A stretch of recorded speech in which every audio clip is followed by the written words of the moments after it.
Opa, tudo bem? Eu espero que sim! No vídeo de hoje eu decidi voltar a falar sobre a minha história favorita de todos os tempos, Dragon Ball. Eu sei que é uma história cheia de defeitos e de forma alguma eu diria que Dragon Ball é o melhor anime de todos os tempos, mas é o meu favorito, o que mais me marcou e que eu guardo com mais carinho. Dragon Ball é simplesmente o anime mais popular e influente no mundo inteiro, que redefiniu o gênero shonen e criou diversos modismos e mecanismos culturais que influenciam nas histórias escritas em todas as mídias até hoje. Na real, vamos mais a fundo. O Akira Toriyama, o criador de Dragon Ball, é se pá a mente criativa mais influente da ficção moderna. O cara não fez só Dragon Ball, ele já era super famoso no Japão desde muito antes disso, quando lançou a sua comédia sem pé nem cabeça chamada Dr. Slump, que foi sucesso nacional. Na época de Dr. Slump, e tenha em mente que estamos falando de 1980, anime e mangá não era algo tão globalizado como é hoje. E mesmo se fosse, Dr. Slump tem um humor muito, abre aspas, coisa de japonês, fecha aspas. Simplesmente não faz tanto sucesso no restante do globo. Aí você me pergunta, então o Akira cansou de Dr. Slump, lançou Dragon Ball e conquistou o planeta? Não. O mangá de Dragon Ball foi lançado em 1984 e, meus amigos, foi um completo flop. Ao ponto de que em uma entrevista, tudo que o Akira tinha a dizer sobre a obra foi, abre aspas, ela não é muito popular, fecha aspas. O Akira sempre foi um autor que escreveu meio que no improviso, sabe? Sem planejar muitos passos à frente. A ideia original era simplesmente que a história fosse uma caçada pelas esferas do dragão, por isso o nome Dragon Ball, e terminaria numa piadinha infame. Depois de muita aventura, o grupo reuniu as esferas, o dragão mágico que realiza qualquer desejo foi invocado, e o pedido feito para esse ser todo-poderoso foi uma calcinha. Pois é. E sinceramente, levando em conta que a ideia do Akira já tinha se concluído e que a história não estava muito popular, ele teria parado por aí mesmo com essa piadoca, não fosse pelas intervenções dos seus editores. Aliás, o Akira já quis terminar Dragon Ball pelo menos umas 10 vezes, e os seus editores sempre o convenceram a continuar escrevendo. O maior problema da obra era o seu protagonista, Son Goku, que pra ser honesto, não era lá muito carismático. Foi aí que o Akira começou a moldar o verdadeiro Son Goku que conquistaria o mundo. Ele implantou no personagem e na história como um todo a metodologia do autoaprimoramento presente nas artes marciais. Sempre haverá alguém mais forte, portanto, o seu foco tem que ser a constante melhora. O seu eu de hoje tem que buscar ser capaz de derrotar o seu eu do passado. Então, se hoje em dia o seu personagem favorito é Satoru Gojo porque é forte ou é forte porque é Satoru Gojo, bom, é porque nos anos 80 o Akira soltou a frase, o Goku é o mais forte, porque ele é Son Goku, porque ele soube desenvolver e implantar na sua história essa metodologia da busca eterna por ser o melhor. Foi aí que começou o primeiro arco de torneio de artes marciais, que hoje em dia é um clichê dos animes shonen, todo anime shonen tem um arco de torneio, e claro, também foi aí que a história começou a crescer em popularidade. É sério, se eu fosse continuar falando sobre todas as vezes em que Dragon Ball ou seu criador influenciaram as gerações futuras, a gente não sairia mais daqui. Tem umas coisas tão aleatórias, tipo, sabe os slimes, aqueles monstrinhos de gosma que aparecem em tudo quanto é jogo de RPG?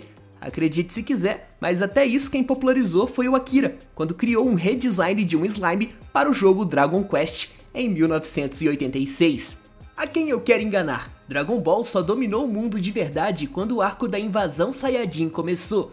O negócio foi tão grande que o anime até mudou de nome. No mangá é tudo Dragon Ball, mas no anime, a partir desse ponto, se tornou Dragon Ball Z. Foi revelado que esse tempo todo o Goku era um alien, um Saiyajin, uma raça de piratas espaciais que trabalham para o ditador do universo, o Lord Frieza, colonizando e vendendo planetas. E é claro, o arco seguinte, a batalha em Namekusei, culminou no momento mais popular e conhecido da animação japonesa, a transformação do Super Saiyajin. Literalmente a transformação mais popular que existe no planeta Terra. Todo mundo conhece o Super Saiyajin. É impossível quantificar quantas vezes essa transformação já foi parodiada, referenciada e serviu de inspiração para outros autores das gerações futuras. E é exatamente aqui que mora o problema e metade do ponto desse vídeo. Dragon Ball é tão conhecido, tão popular, que eu sinceramente acredito que hoje em dia é impossível ter uma experiência genuína com essa obra. Você tem noção do tamanho do hype, do plot twist, da loucura que deve ter sido na cabeça da criançada da época descobrir que o protagonista que acompanharam por anos era na verdade um alienígena? Cara, imagina o impacto que ver o Super Saiyajin pela primeira vez deve ter causado nessa galera, quando nada parecido existia. Eu mesmo não lembro qual foi a minha primeira impressão do Super Saiyajin, porque eu simplesmente lembro de conhecê-lo desde sempre. Eu não sei quando foi que eu o vi pela primeira vez. Eu nunca tive a experiência de ter o meu mundo virado de cabeça para baixo com a revelação dessa forma e do twist sobre a natureza do Goku, porque Dragon Ball é simplesmente tão popular que todo mundo conhece e meio que o planeta inteiro já foi spoilado sobre essa obra. A fama de Dragon Ball é tanta, mas tanta, que é impossível se surpreender com as melhores e mais marcantes viradas da história, porque meio que já virou conhecimento popular. E brother, eu não consigo pensar num fenômeno mais bizarro que esse. Mas não é só isso. A popularidade de Dragon Ball é tanta que a história já foi adaptada e readaptada diversas vezes, fora as continuações que foram escritas por outros autores, como Dragon Ball Super e o GT. E de novo, isso dificulta ter uma boa experiência. Eu tenho certeza que 99% de vocês nunca assistiu Dragon Ball clássico, porque após a divisão entre clássico e Z que o anime fez, muitos países, incluindo o Brasil, só receberam a dublagem do Z, que estava sendo o maior sucesso, e só foram receber a dublagem do clássico anos mais tarde, e não dá pra ter medo do Piccolo ou do Ten Shinhan como vilões do clássico depois de conhecer o Z, não é verdade? Fora que a animação, apesar de muito boa, é bem mais datada.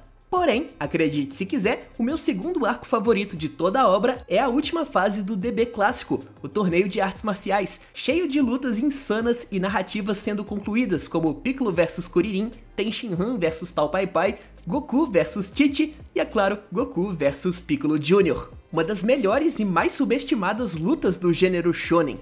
Ah, mas hoje em dia já tem tudo dublado, esse problema foi resolvido, né? Se alguém quiser assistir Dragon Ball, dá pra ter uma experiência completa, apesar dos spoilers impossíveis de evitar.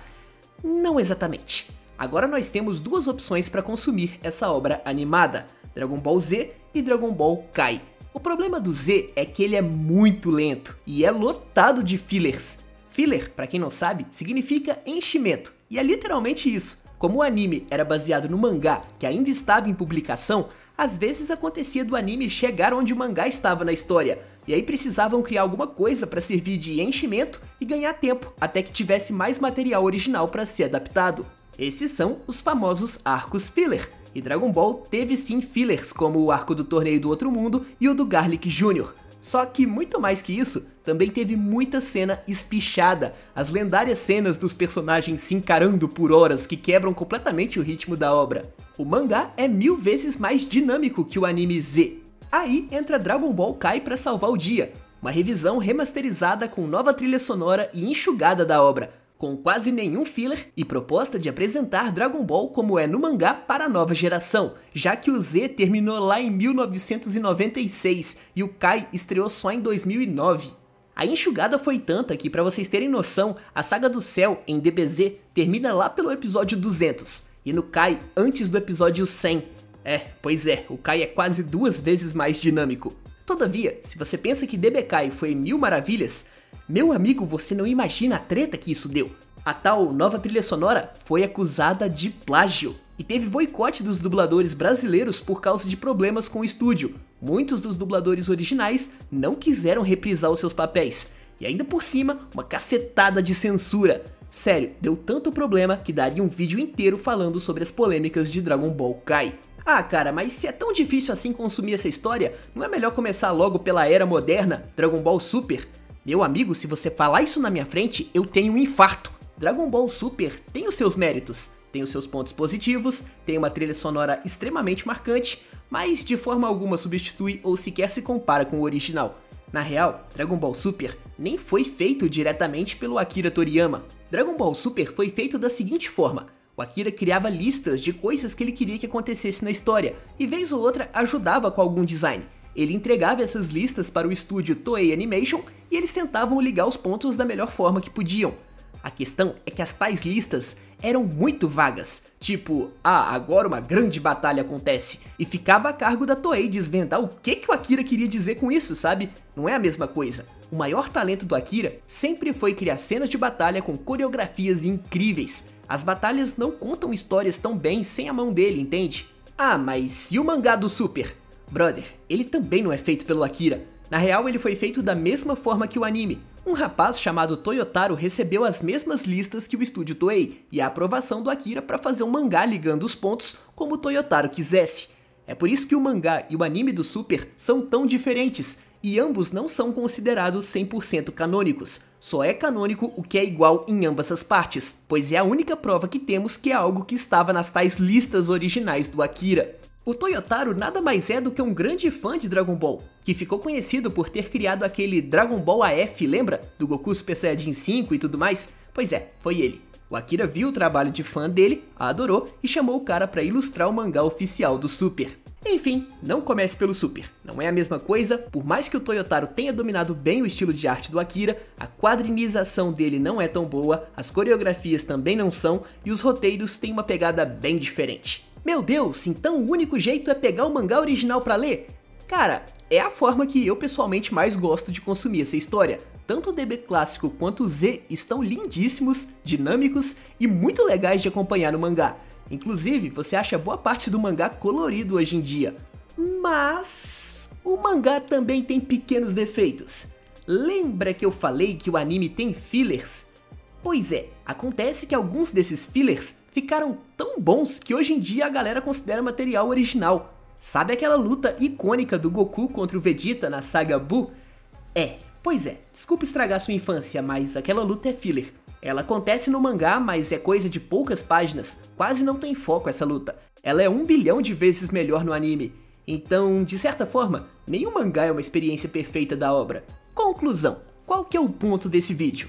Bom, é um desabafo de um ultra fã de Dragon Ball que acha super difícil ter uma experiência genuína com a obra hoje em dia, seja por causa dos spoilers que meio que já se tornaram conhecimento geral, ou pela bagunça de mídias que é a totalidade dessa obra.